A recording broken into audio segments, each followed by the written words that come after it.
to see how we can help to make sure that nobody is slipping through the net, and that we are, you know, there for people who need us.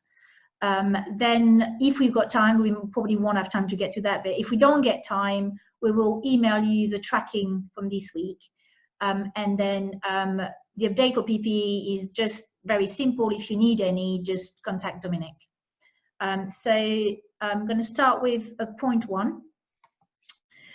Because we want to get that out of the way if we can. Let me just look at my note. So obviously you all have received the email from Dominic about the mistake that we made. So we just wanted to talk through a number of things and be very open about what was intended and what happened, what we've done since, and what we've learned from it.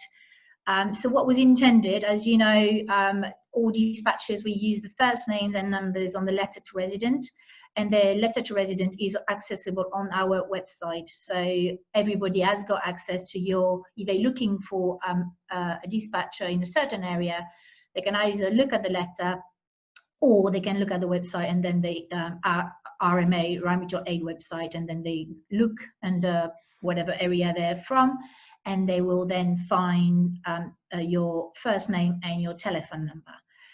The problem with that is in the last 3 weeks since we've given the letters out, we've had something like 28 new dispatchers join us, and actually as of today 30 new dispatchers join us.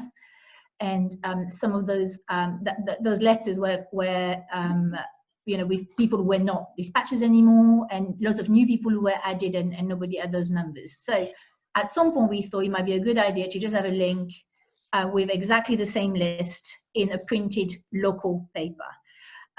But what happened is when that list was sent, unfortunately it wasn't the right document that got sent, and the document that was sent included the last name. And obviously that wasn't done on purpose. It was a big mistake that was missed. So we, as soon as we realized this is what we did, we asked that an email was sent to everybody to let people know. So, you know, as soon as we knew and realized, and then we asked our contact journalists to make sure that they contacted the paper in question, and they've now confirmed that they've deleted that file, and you know, there won't be any rerun. The file is nowhere else, it's only back with us, and that's all. She herself has deleted that file.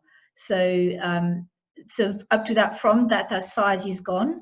But then what, I mean, for me, for my background in managing and for us as a team, we just wanted to understand really how come we made that mistake. So we had individual chat and we had group chats, and then we made some kind of, we managed to see why that had happened and what we could do differently so that doesn't happen again. So I'm going to talk through that in a minute. So as a result, we've agreed ways of working, which mean that now in our little team at the central bit, nothing leaves the team before being seen by everybody and agreed by everybody. So there's no more one person doing something without checking, which we think is important to do. So we don't do that again. If anybody need new telephone number, please contact us and we'll try and help as much as we can. And then also what we've done is gather a couple of pages of how you can prevent and prevent yourself, you know, and protect your number against scammers and all of that, and that we'll share that with everybody. So what we've learned from all of it is that even though we are volunteers, it's probably best if we all try and work in an area that we have got the right skill set. It's probably best if we all communicate a lot more, and we check with each other constantly, and we check with the people involved. That means you. And I hope that you had realized up to that point, that up to the mistake, that we had been very careful with data. I mean, I follow a lot what's happening nationally, and I can tell you, not because we are all the one managing it, but we are doing well in that front. The fact that we've got you know, the Google Sheets that are only accessible by the dispatchers and us, the fact that the files with data from volunteers are only sent once and they are encrypted and password protected and it's just so that the person who's inputting that onto the Google Sheet gets it. And we will carry on being extremely careful, even more so now. So we wanted to conclude that part by saying a big sorry for the mistake that was made. We understand how distressing that has been, and I promise it's been distressing for us too. And I'm not sure if that very reassuring, and we will be very, very careful with that data, and we'll talk about it a bit later somewhere else. So following on from there, if I go back to the agenda, we wanted to discuss what's happening in terms of where we feel it's working and where we feel maybe we need to all make some efforts and get better. Actually, I hadn't shared that one. Let me reshare, stop share and reshare. Sorry, everybody, share the whole screen. So basically, we feel tomorrow is a month since we started. We started on the 15th of March, tomorrow 15th of April, so it's been a whole month. We now have 1,000 members. We passed today on the Facebook page.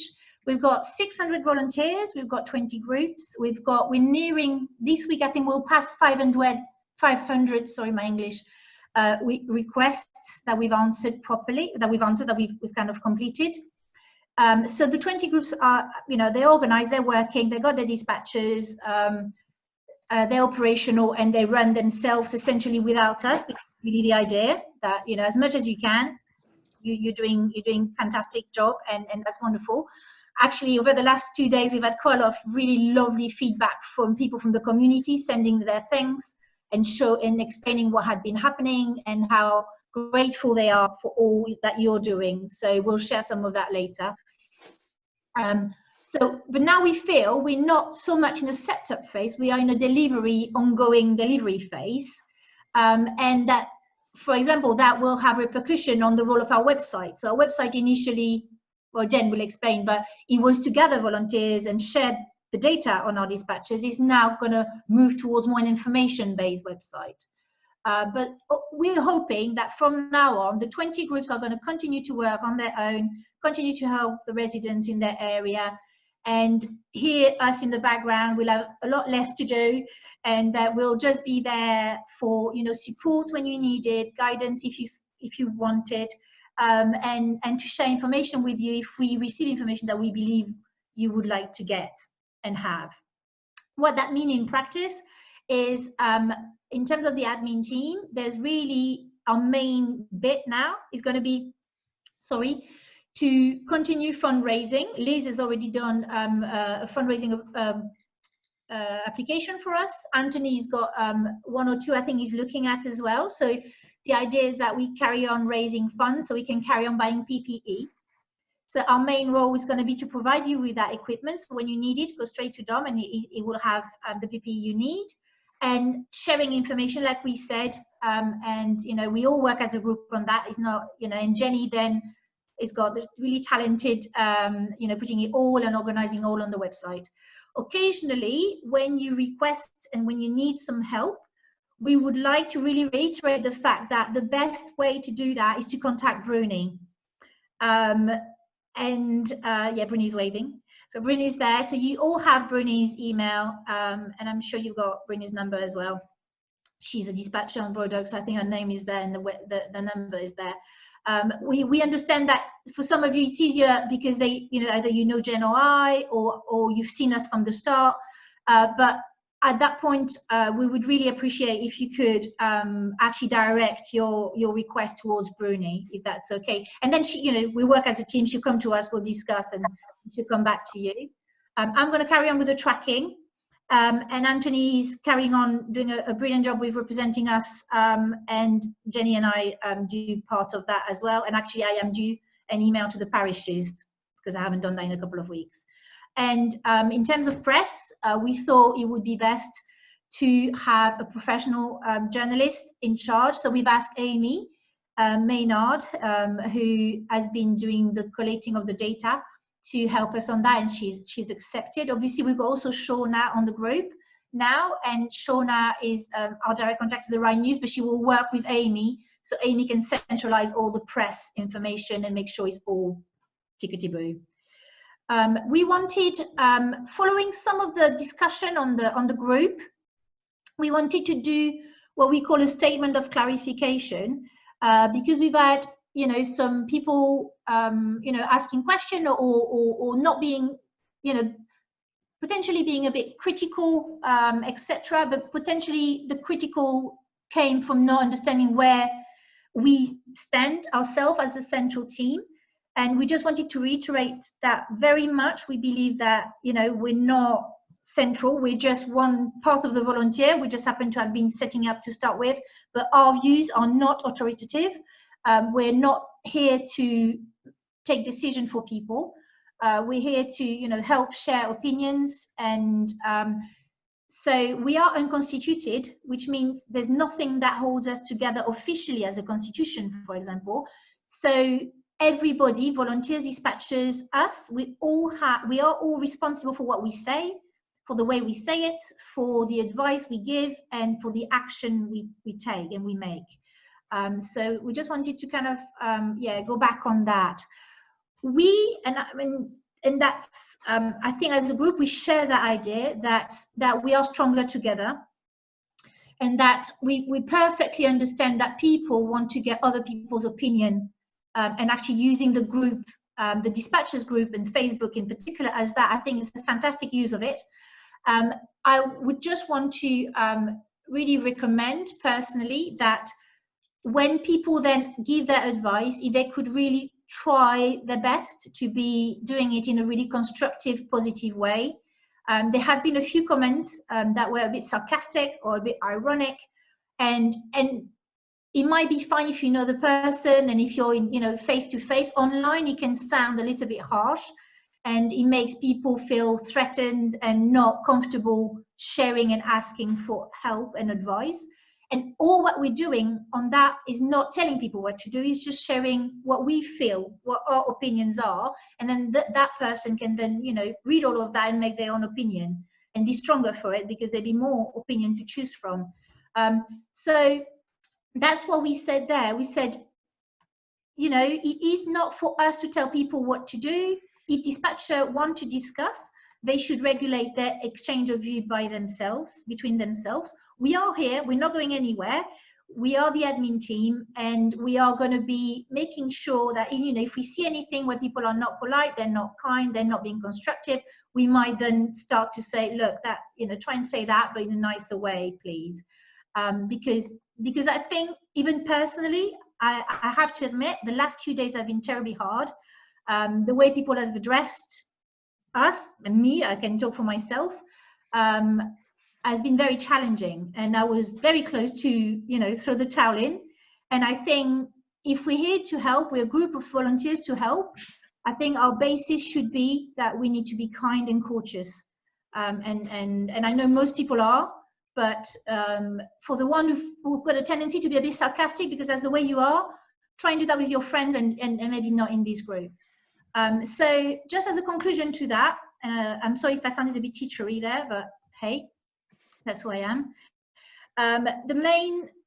Just wanted to you know, why we started it, why we started the whole thing was two main objectives. Objective number one was to be kind, to be supportive, to be sensitive, you know, to help people who need our help. And to, you know, that for me personally, that's really the thing that's kind of guides the decision that we take and make. How is it that we can help people who need us? And then the second bit that quickly appeared right from the start is, obviously we're in the middle of a pandemic, and the second and as important objective is that we need to be safe. Hence why, you know, we had Mary helping and everybody and reading loads of recommendation and national guidelines, and we tried to gather the best advice in the protocols, and hence why, you know, we have been quite pushy in terms of like reminding people, make the best decisions so people, you stay safe and residents stay safe. These two sometimes come in conflict with each other, and there's no easy answer. If you feel you manage to find an answer with your fellow volunteers dispatchers, that's fantastic. If you would rather have also our opinions, we will be very happy to share our opinions. But again, please, let's try and work well as a team, and let's try and make our life. We all under a lot of stress at the minute. Personally, with what's happening outside, let's try and keep it as a nice place to be and a nice group to be in. So thank you. That's me done.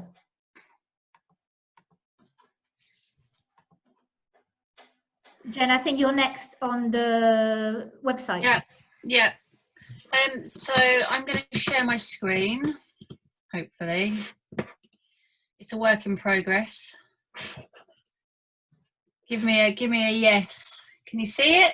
Sorry, Jen, can I actually interrupt quickly, because I've just seen an answer as a question as an answer to something I said on the chat. Yeah, sure. All right. I can't see the chat now. Sorry, Jen. Sorry, thank you. Now, somebody's saying, is it realistic that we check? No, it isn't realistic that we check. And that's why we said that we very much would like teams to continue running themselves as much. I think I replied to Bill already. Also, I didn't see that. Yeah. So yeah, no, it isn't realistic. As much as you can try and, 600 volunteers coming to us is not possible. That was more, I think it was more about us checking, when we were saying about us checking before stuff goes to press and stuff. So it was a central team thing. Oh, okay. All right. Sorry, I misread that. Okay. That's all right. So yeah, homepage not looking much different at the moment, but as Caroline said, when we first started, it was about recruiting volunteers and getting the message out there. And obviously every minute of every day, certainly in the first few weeks, the amount of information coming to us and that we accumulated with the central team and other people we're connected to, the amount of information was immense. And obviously we want to do something with that. We want to make sure we get that out there to the people that need it. On the one side it's you guys and the volunteers, and on the other side it's the public, and also the two cross over, because it might be us needing the help at some point. So we wanted to put it on the website so that it's kind of a Bible and a one-stop shop for everything that we've accumulated and learnt over the last month almost. So the main thing we've done is, okay, so if I land on the homepage, there's a summary of what we do, but instantly you can find a volunteer in your area, because that was originally on a find a volunteer page. So straight away on the homepage you can look and find the details for a volunteer. We've kind of dropped the become a volunteer down as not as kind of central or focused as it was, because we're happy to take more, but we're kind of okay for that at the moment. And then if I just kind of hover over this menu here, you'll see the depth of content. It's very much a jigsaw puzzle at the moment to get everything into the right place, so that as a user it's easy to navigate and you can find what you're looking for. We've separated all the information onto separate pages so that it's not scrolling for hours on end. The Rye Mutual Aid page is a summary of who we are, and then it basically has a lead through to the different pages within that. And those different pages are pretty much us as an organisation, who we are, how we work. These pages were on the site before. Become a volunteer, that's a page. The protocols and risk assessments now are on their own page. They're all downloadable files. So a lot of what's in here is for the volunteers and dispatchers, but it also might be that members of the public want to have a look and have a read and see who we are and what we're made of. Support our work, that's just a link to our fundraising. The dispatchers page, it won't ask you for a password, won't ask me for a password here because I'm obviously logged into the back end of the website, but this will be your password access page. On here, I've just expanded a little bit on the information that we did have. Just try to kind of refine it for you and make it easy to understand.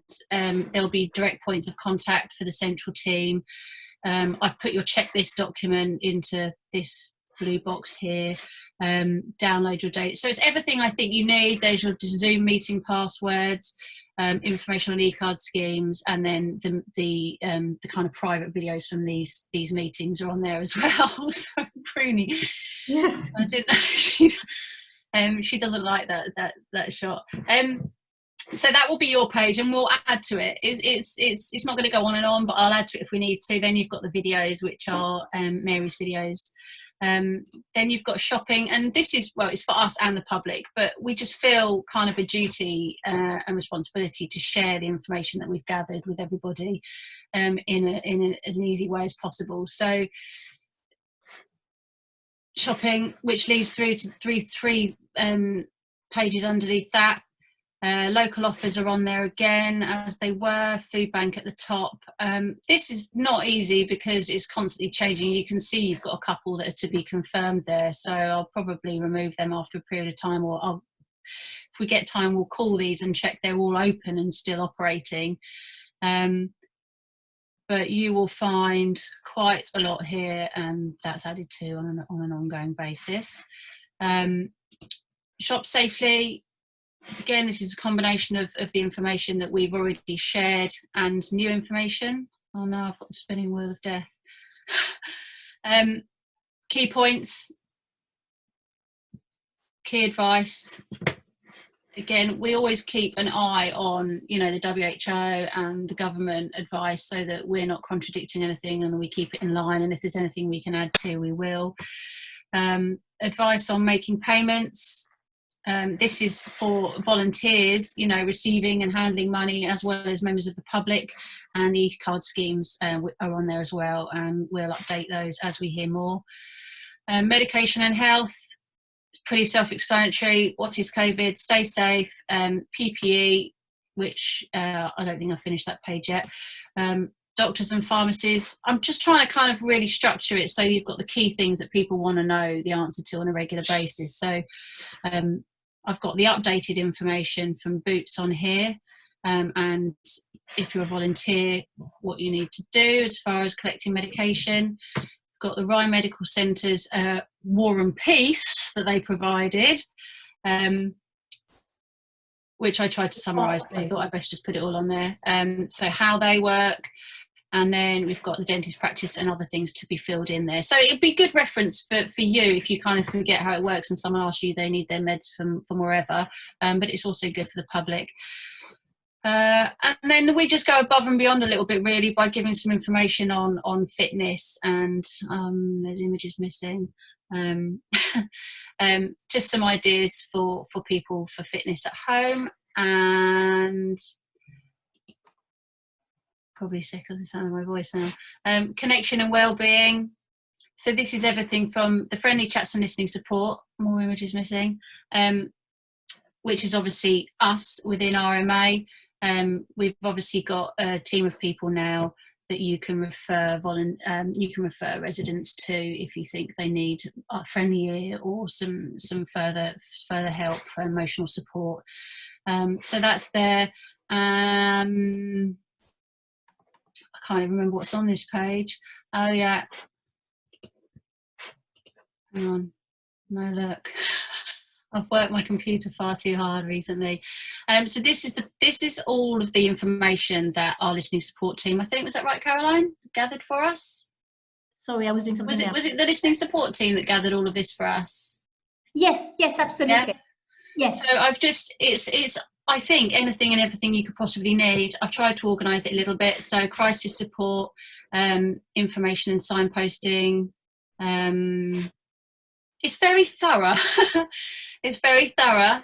Obviously, you know, it's more content there, the more content that could be incorrect, but we've checked everything, and everything as of now is correct. Then obviously we've got the information and the signposting for domestic abuse.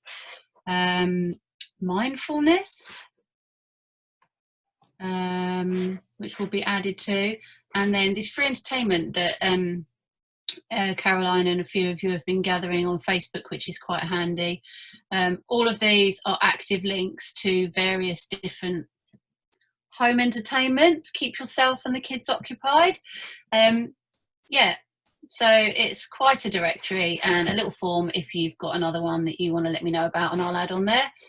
And more help I haven't started yet.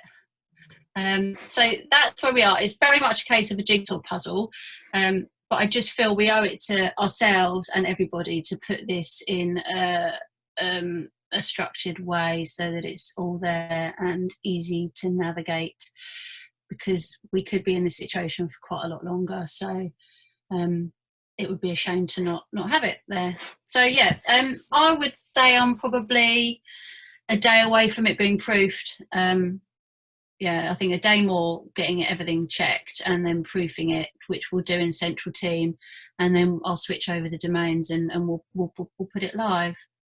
So yeah, and please, don't all send me emails at once, but if there's anything that's vital that's missing, or you notice anything wrong, I mean, yeah, if you've picked up any typos or anything tonight, then please don't tell me, because I haven't got to that point yet. But yeah, that's it. Fantastic. The comments, you're going to be pleased if you read the chat, Jen. The comments are amazing. So good. Thank you for the lovely comments. That was a lot of talking to myself. It's yeah. Fantastic. Thank you. Bruni? Okay, so firstly, apologies, because I know we have promised for a couple of weeks now that we'll be getting this updated letter out. Jen and I started working on the content last week and then realised it was becoming a bit too much of a mammoth task to try and add in everything that we would like to have on there, and we realised that obviously the minute you send it out, it goes out of date.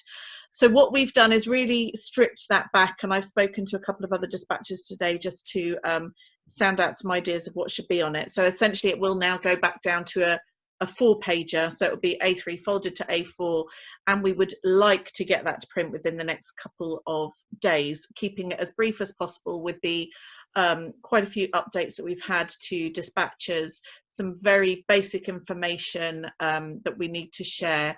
I think the trend seems to be that we know that there are lots of people accessing the website, which is fantastic, and Jen was sharing a few stats about that just amongst our little team earlier on today. So I think there's sort of 2 different audiences who are accessing RMA.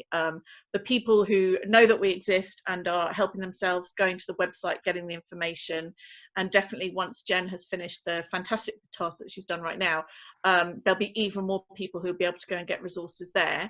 And then we're having the other people who are just not as web savvy, and they are probably the majority of people that we have coming to us and asking for help and advice. But I would really appreciate any feedback any of you have on the kinds of people that are accessing the information. So please do email me, pop something in the chat, send me a Facebook message, because it's really useful to know some sort of demographics about who those people are. But I know, talking from Broadoak, Peasmarsh, Beckley, a couple of others that I've spoken to today, it does seem to be potentially an older population who are using us a bit more, or slightly younger but still not overly confident about just Googling it or looking at the website. So the letter will definitely talk about the website, say what a fantastic resource it is, tell them what they can access on there, but it also refers them back to just contact your dispatcher and we'll be able to help you out. So fingers crossed we shall have something out end of this week, beginning of next, ready to put through the doors. And it really is not going to change again, because we don't want to do that again. So that's it from me. You'll obviously hear from me maybe 1 or 2 times a week now, so I'll still call it a daily update, but it won't be that often. It will just be as and when we've got important information. If not, we'll just share it on the Facebook page. Thank you. Cool. Sorry, so yes, next bit on the agenda is Anthony with the vulnerable people. This is just a quick burst. I was listening to a piece on the radio, I think it was this morning, and there were some people there saying that there was all this lovely effort going on. The NHS Army of Volunteers, mutual aid, the government system for food parcels and so forth, and they felt that some people were being passed by. So it was just really a reminder to just take stock within the various 20 groups, to make sure that there aren't people out there who just have no idea what's going on, and are, particularly as we go on week after week, that they could really use the service. I don't know quite what the easy. It's just a matter of communication. There are no easy answers, but you'll probably do it through checking with friends and neighbours and so forth. But it would be very sad at the end of this if we discover that there were all sorts of people out there whom the system had just missed and overlooked. So it's something to be aware of, really, as you progress through the community support. There are a lot of vulnerable people in Ryan District, in the various categories, the official categories and others. And so we need to make sure that there's nobody out there being overlooked. And that's all I have on that. Thank you very much, Anthony. And actually, just following up from there, I had a dispatcher this weekend telling me how the first letter drop that we did, a 94-year-old granddad on his own in a village near Rye had then been in touch with them, and that she did believe that otherwise he would have been, seriously in a very difficult position, if not a dangerous one. So hopefully a second letter drop will help as well, because that's another opportunity for those people to actually, they've missed the first letter, to see the second one. So I think we've done our half an hour, and I can give you, the tracking. A couple of the areas I had not recorded. One of the areas I'd stopped recording 2 weeks ago, but that's going to change now. But another area as well I'd done recorded. But I think if they had, we probably about at the same level. So we are answering about 130, 140 requests per week. Some areas have had a bit of a less requests. Some areas have had more requests.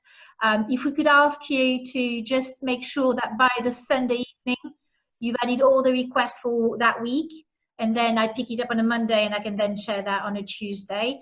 We're not 100% sure if you will need those meetings every week.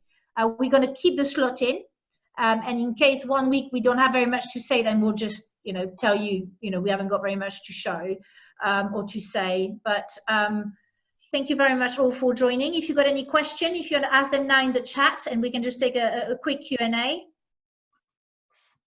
Yes, Anthony? Just to say that following on the remarks in the chat about prescriptions, if anybody discovers any issues with either prescription supply or food supply or any other forms of supply, do feed it back into the central team and we'll do some more work on it.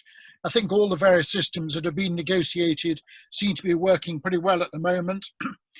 From Jemson's all the way through, but if you discover any little wrinkles, then do let us know, and we can, we've got all the contacts, we can probably sort out issues if they arise. Thanks.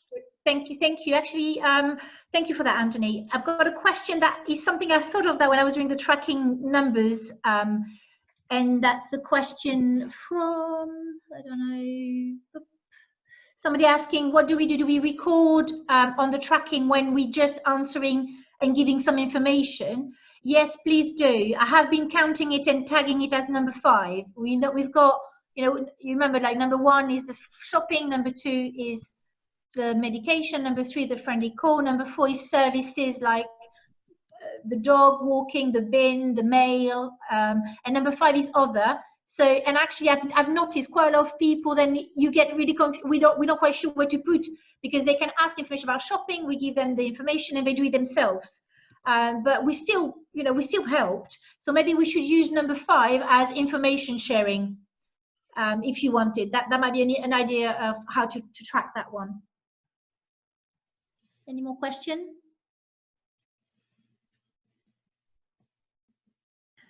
For ease of updating the tracker, let me check that one. I need to check that one. It's disappeared. You can download Google Sheet onto a mobile and update on there. Okay. As soon as you can get a Google Sheets a mobile app, which is quite helpful when you're out and about. If you want to just jot it down on the go, it is handy. Great. Any more questions that need answering? Oh, somebody says thank you to Darren for helping them improve the tracking. That's great. Bookmark your spreadsheet on your web browser. Yes, I've done that, and I've got 20 in each of them. I've got a folder for the tracker and a folder for the lists. Mike, I had a call from a person in sheltered housing who was very concerned about other people in their building not isolating, visiting each other's flats, socializing in the garden. They wanted advice. I made it clear we can't tell people what to do, and I think they may end up calling the police for advice. I think actually I nearly shared it on the dispatcher page, and I should have. There was a really good poster, I think, from the police about that, saying that, you know, people need to really refrain from policing themselves. We don't know people's personal circumstances. We don't know their reasons. So yeah, I think this is the right. I would say personally, I would say that I would agree that it's not for RMA to tell people what to do. You can share opinion, you can share advice. If you know regulation, you can share it. But yeah, Anthony, please. Just to say that, of course, the facilities in Rye, all the various shelter facilities are all under the management of private companies, and therefore, if there's an issue, if somebody is seriously concerned about issue, if they let me know, I will speak to the respective manager about it. But as Caroline says, it's not really for individuals to start getting involved in individual business. But I'm in touch with all the various managers of the sites and can have another chat with them if there's some particular concern. There will be, unfortunately, incidents of people we can see going to the beach, not self-isolating, and it will probably get worse as the whole virus thing, the whole lockdown continues. But as Caroline says, RMA is not a policing organisation. It's we need to focus on the two core issues, and both of those are focused onto community support. And somebody said actually that Dom from Beckley is saying that you can now log issues or worries on a police site for them to investigate if they believe that people are breaking the rules. And most people said exactly what you said, Anthony, which is contact the housing manager or you know, Optivo in that case. Or yeah. Any more question, anybody? Or comments or suggestions, anything? Caroline, would you have time to just quickly talk about the tracking from the last week, unless people are in a rush to leave? I think it might be good feedback. To talk about the tracking? Yeah, just to give a summary of how we've done this last week. I know it was on the agenda. You said you'd come to it if you had time. Okay, if people are happy to stay. I mean, if you want to leave, you don't have to, you know, don't have to stay. But let me just open my file then with tracking.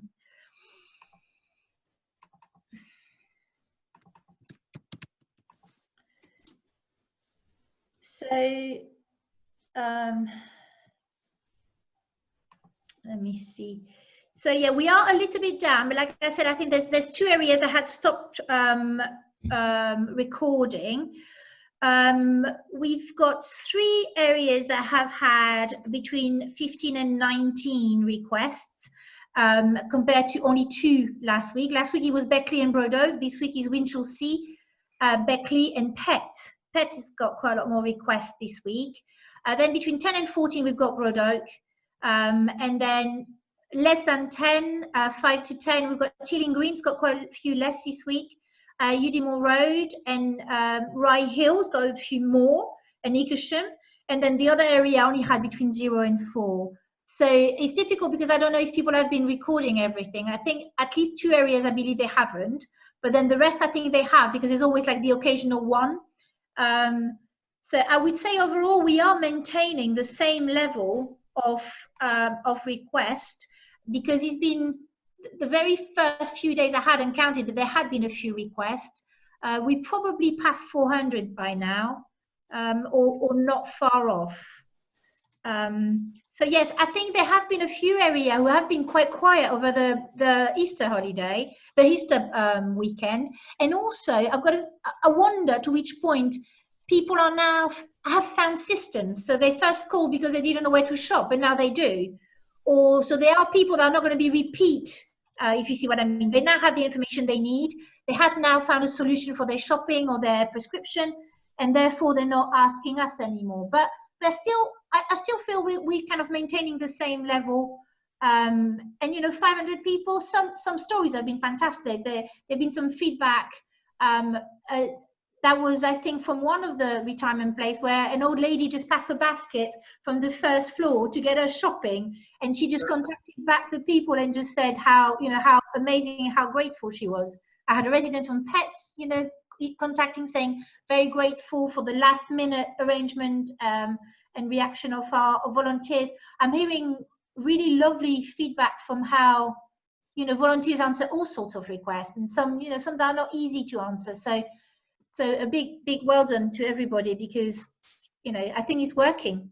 I think it's working, and the fact there's no many requests, there's still 500 or 400 people we've helped so far that would have struggled otherwise, and I think that's something we need to keep, you know, feeling good about it. So any more questions?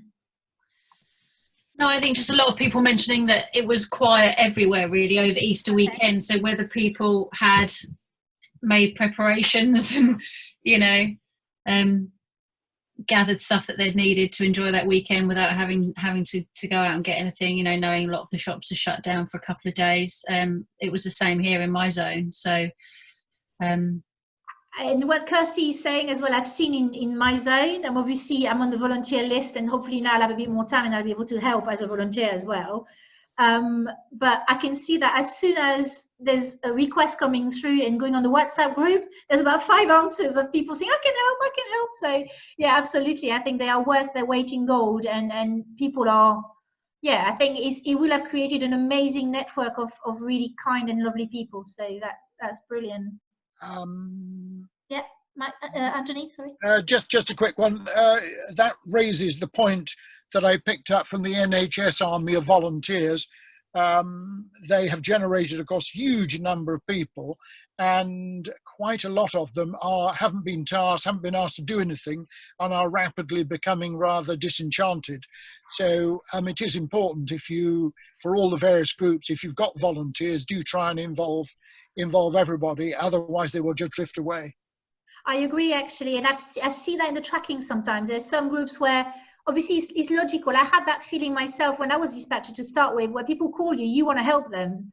But I think it's a good idea what Anthony is saying, to try as much as possible to ask your volunteers to be involved, because otherwise, because the level of request is quite low, it only ends up being the dispatchers and, you know, a couple of people involved, and people are really keen to help. So that's a lovely thing.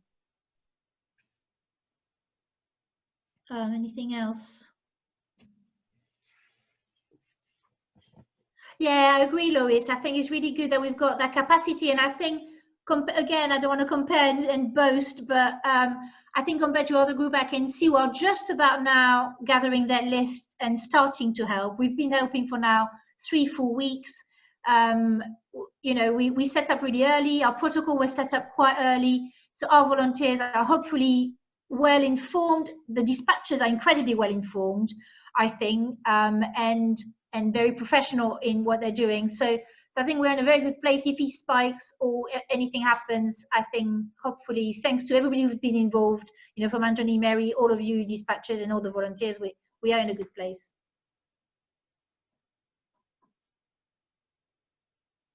Any more?